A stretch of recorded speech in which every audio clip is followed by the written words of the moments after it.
Okay, welcome back to World Regional Geography. This is our lecture on the economics and politics of Southeast Asia. So we left off at the American intervention. If you recall, the United States feared the domino effect.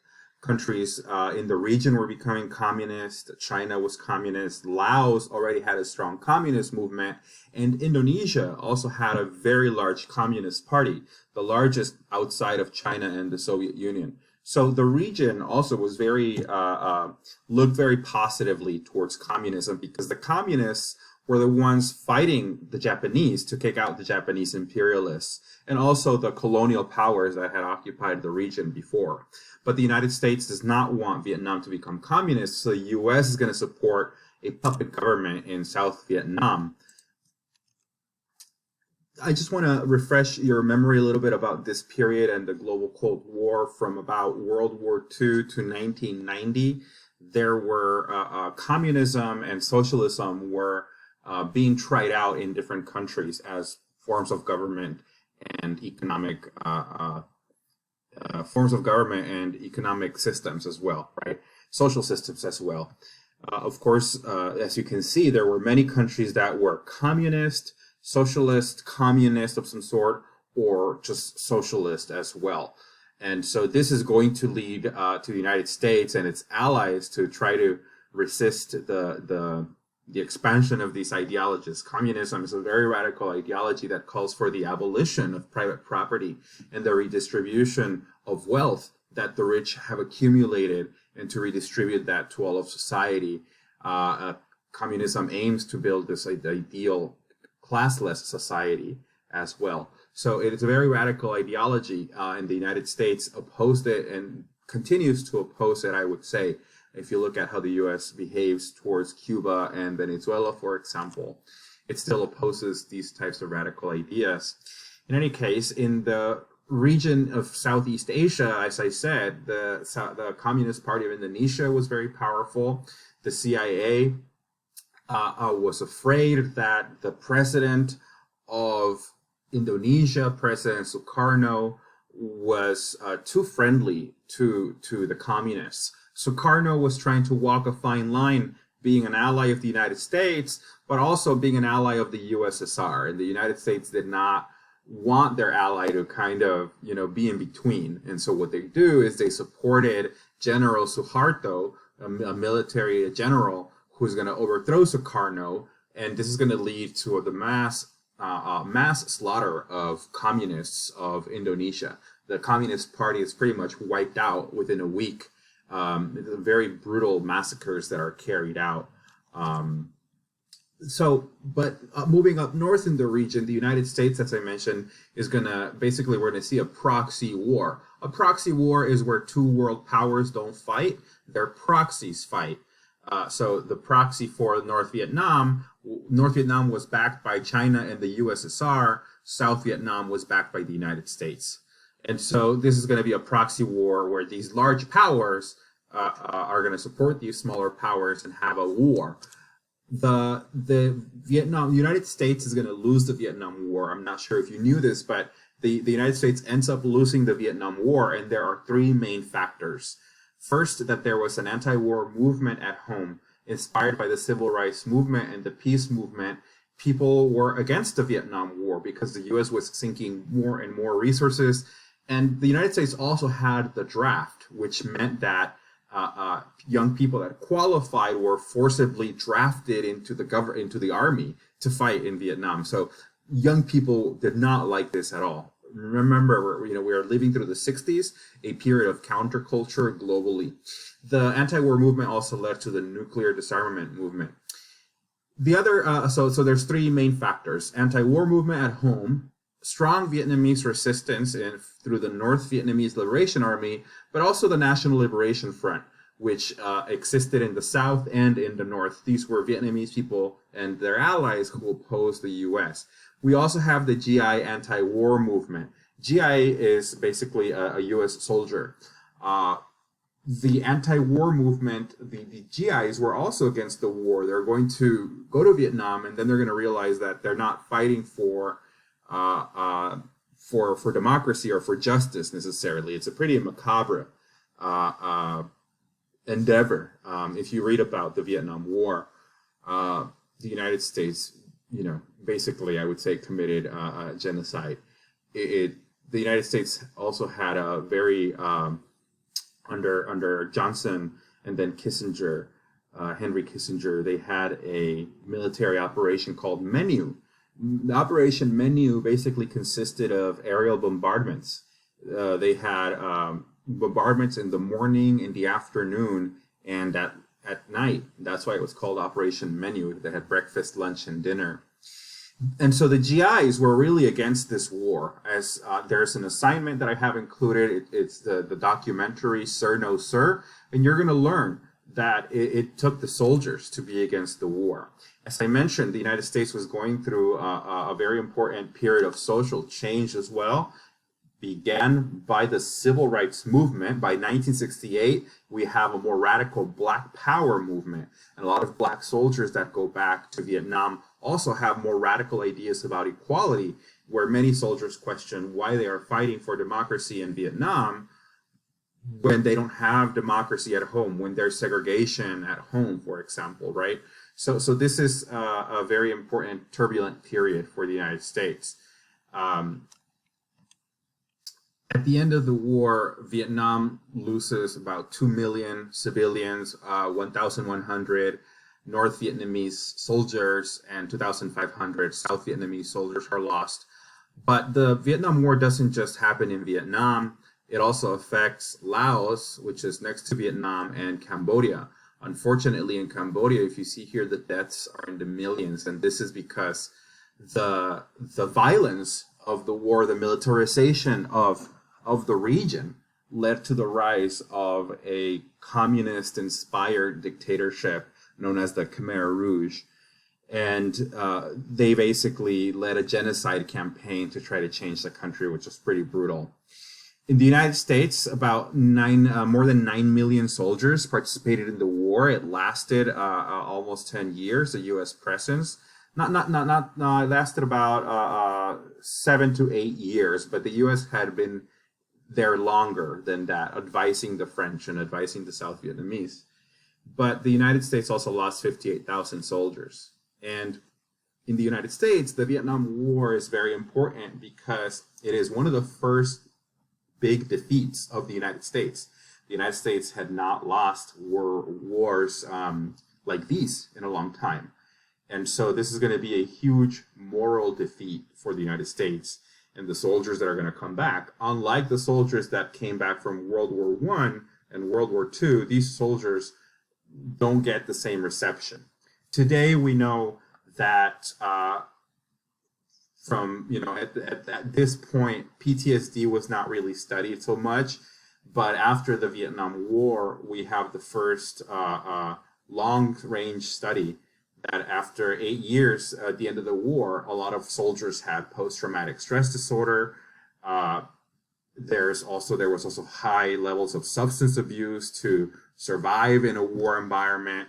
And in 2013, the Vietnam Veterans Longitudinal Study published articles basically saying that we are still seeing the impacts of the war on soldiers and veterans who, issues through homelessness, for example. And I like to focus here on veteran issues in the United States because, as an empire that sends people to war, these wars come home to us, in a way, right? When people come back. So there's issues, of course, veterans when they are kind of coming back from a war, there's issues of readjustment to civilian life. Often veterans lose their role within the family or their role within their community. So reintegrating is a bit difficult.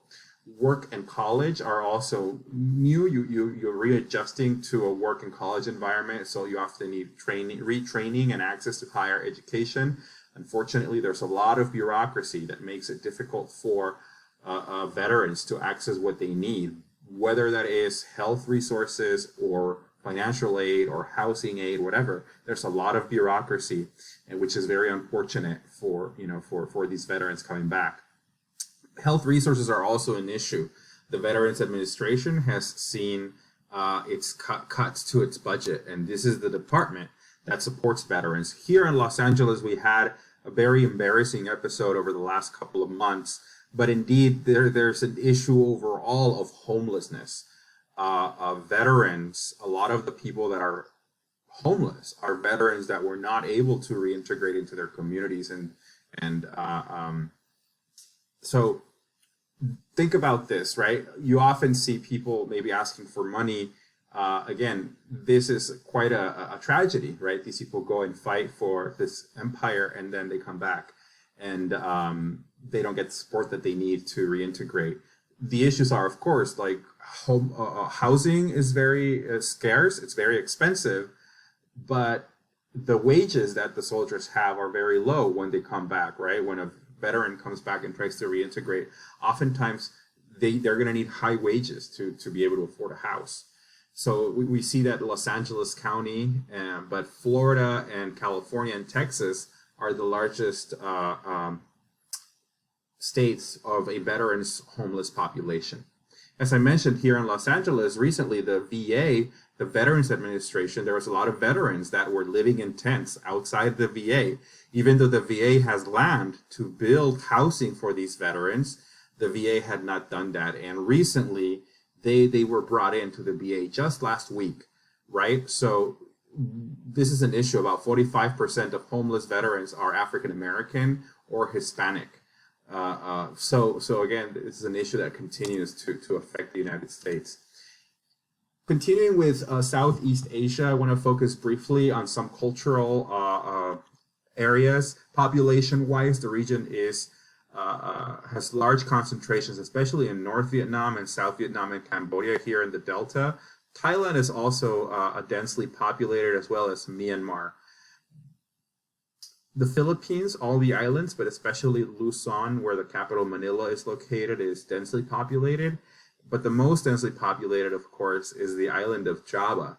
Java is the economic, social, historic core of Indonesia as well. And so Java, the capital of Jakarta, is also there. They are going to build a new capital in the inland as well. So Indonesia is the most populous country, definitely, and Java shows that density. In terms of religion, the region is very diverse. We have main religions like Buddhism. We have Theravada Buddhism, Mahayana Buddhism, but also Islam, especially in the island nations. Again, remember that Silk Road trade from the Arabian Peninsula, the Arab Islamic world, trade that comes through India and Southeast Asia. If you notice, we also have Hinduism. Hinduism used to be dominant here in the islands of Java and also Sumatra, but today only the island of Bali, which is here in red, only the island of Bali practices Hinduism. But we also have Christianity in the Philippines through Catholicism, and in Timor through the Portuguese, who also bring Catholicism. The orange is indigenous religions, so Papua, for example, and the mountain regions of these countries, in inland regions of the Borneo as well. Today, Southeast Asia is divided into two types of countries, some that had become market economies very rapidly after independence. These are Singapore, Brunei, Malaysia, Thailand, and the Philippines. And these countries became established ASEAN in 1967. ASEAN is the Association of Southeast Asian Nations. And these countries focus on manufacturing as an engine of growth, exporting, and they often receive foreign direct investment from the West and also now from China and Japan, of course. And these are the ASEAN members today. So most countries in the region have joined ASEAN as well. There is talk that perhaps in the future ASEAN might become a more integrated region like the European Union. So we'll see if there's going to be a whole region. We also have the developing economies of Southeast Asia that were later to adapt, like Laos, Cambodia, Vietnam, Myanmar, and East Timor, or Timor-Leste. And Vietnam today is the most dynamic of these, of course. It has grown quite rapidly following the Chinese model of development of state-owned enterprises and state investment and state management of the economy. So most of these were previously socialist governments, and they were resistant to to globalization, but they later on joined ASEAN. Singapore is the most successful economy of the region. It is definitely considered part of the economic core of the world. It focuses on industry, commerce, and one of the things that Singapore is now exporting is its know-how of urban planning and design.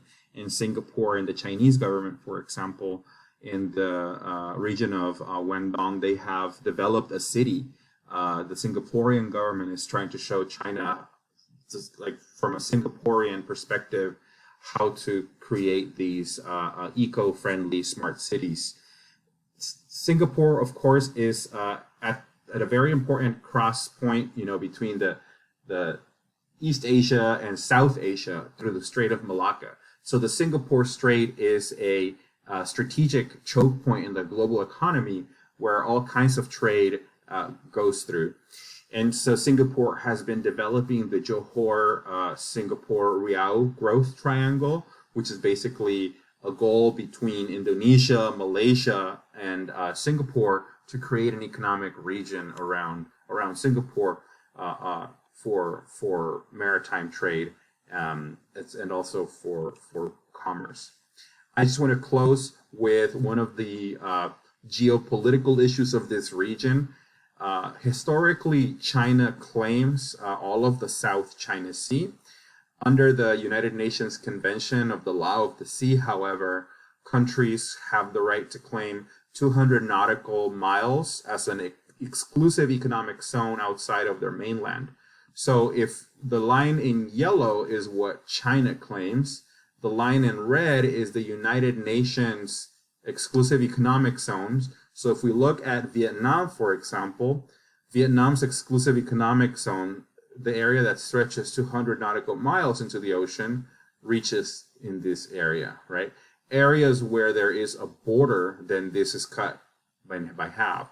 Brunei, small country here, oil rich, they also have their 200 nautical mile exclusive economic zone. And so this is the dispute in the region. Vietnam, the Philippines, Indonesia, Malaysia are in disputes with China because China claims all of the South China Sea, but these regional powers like Vietnam and the Philippines are also trying to claim the resources because an exclusive economic zone gives you access to fishing, whereas China has been building military bases out of some of these small atolls and reefs. The Chinese government has basically been building military bases in the Paracel Islands and Spratly Islands. And so I believe that in part, this is why the United States, the United Kingdom, and Australia formed AUKUS, in part to patrol this region. China is not as advanced in nuclear technology as the UK and the US, and that's why Australia wants their technology. Australia has also been clashing with China over the last couple of years. There's been a trade war happening. China has become more active as a trading partner, as an economic partner. As an economic power, they've really put more pressure on Australia. But Australia basically, what the AUKUS deal shows us is that Australia is seeing its future tied to the United Kingdom and the United States, even though China is their largest trading partner and even though China is their closest economic neighbor as well. So definitely pay attention to this part of the world. In part, you should remember that China is building the transportation network with Pakistan. In part, it is to avoid a conflict in case that there's a closure of trade from this part of the world where the South China Sea becomes embroiled in some sort of military closure zone. China is trying to get access to resources like oil from Iran through Pakistan, for example, right? That's what the Silk Road project is about. It's about allowing China to export its goods, but also import them if necessary in case that there's closures in places like these, okay? So pay attention to these parts of the world. Again, sometimes what happens in a far off place is that it's going to affect us. And this could definitely be the case with geopolitical issues. That's it for this week. Thanks so much. Enjoy the rest of your week. We're coming to the end of our semester, so we only have a few more modules left, okay? As always, if you have any questions, please see me during office hours. Thank you.